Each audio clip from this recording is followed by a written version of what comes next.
Assalamualaikum warahmatullahi wabarakatuh. Alhamdulillahirabbil alamin. Allahumma shalli ala sayyidina Muhammad. Para sahabat sekalian yang saya cintai, Rasulullah Shallallahu alaihi wasallam bersabda, "Kafa bil mauti mau'idhah." Cukuplah kematian itu sebagai nasihat. Nasihat ada dua.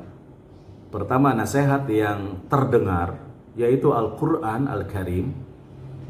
Dan yang kedua adalah nasihat yang diam. Itulah kematian. Rasulullah juga bersabda di dalam salah satu hadisnya, "Aksiru dzikra hazimil lazzat." Perbanyaklah oleh kalian mengingat sesuatu yang bisa menghancurkan, yang bisa memusnahkan kelezatan. Al-maut, itulah kematian.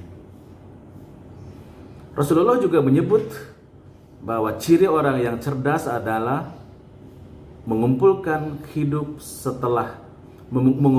bekal untuk hidup setelah kematian. Al-Kais mandana nafsahu wa amila lima ba'dal maut. Orang cerdas itu adalah orang yang menahan hawa nafsunya, menahan dirinya, dan mengumpulkan bekal untuk hidup setelah kematian.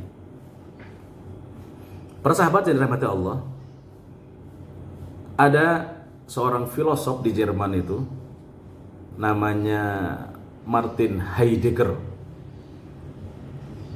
Dia adalah seorang filosof besar eksistensialis dan juga filosof besar fenomenologis. Belakangan dalam tulisannya dia sering mengkritik Immanuel Kant. Maka sering digelari dia sebagai post-Kantian. Jadi filosof terbesar setelah Immanuel Kant di barat itu adalah Martin Heidegger. Yang menarik dari dia adalah dia bicara tentang kematian yang cukup memberikan pencerahan karena ada kesesuaian dengan syariat itu. Dia membagi kematian itu dua macam. Yang pertama, Ableben. Ab itu berhenti, off dalam bahasa Inggris itu sama dengan af, leben. Leben artinya hidup, jadi tidak ada kehidupan. Hidup berhenti. Itulah kematian biasa.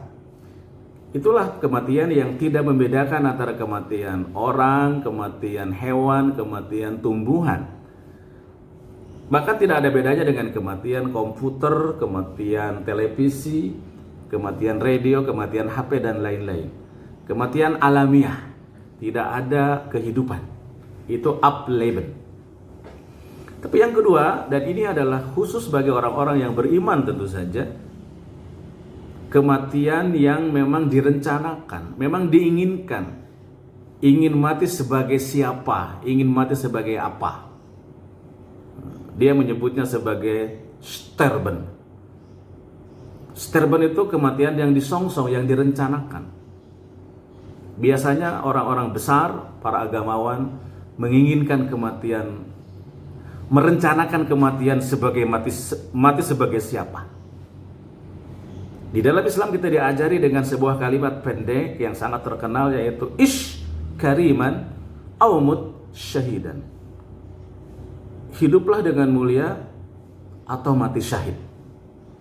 Di dalam Al-Quran kita juga sering membaca wala tamutunna illa wa antum muslimun. Janganlah kamu mati kecuali dalam keadaan minimal sebagai orang yang Islam, sebagai orang yang berserah diri kepada Allah Subhanahu wa taala. Jadi setiap orang beriman memang harus merencanakan kematiannya yang paling indah. Apakah mati sebagai para nabi? Tentu saja itu mustahil. Tapi paling tidak kita harus merencanakan kematian, ingin mati sebagaimana para siddiqin, para syuhada, atau para solihin. Bagi orang beriman tidak ada pilihan lain. Harus merencanakan kematian yang paling indah buat kita, yaitu husnul khotimah, mati sebagai orang muslim, mati sebagai orang beriman, mati sebagai orang siddiqin, syuhada, dan solihin. Mudah-mudahan akhir hidup kita adalah akhir hidup yang indah. Dan ketahuilah,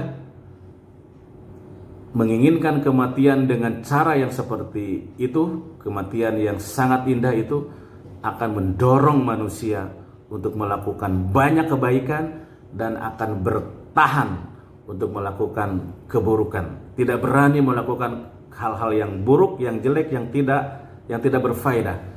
Tetapi sebaliknya manusia akan senantiasa memilih perbuatan-perbuatan yang terbaik dalam hidupnya, karena dia ingin mati sebagai matinya para siddiqin, syuhada, dan solihin. Demikian, wassalamualaikum warahmatullahi wabarakatuh.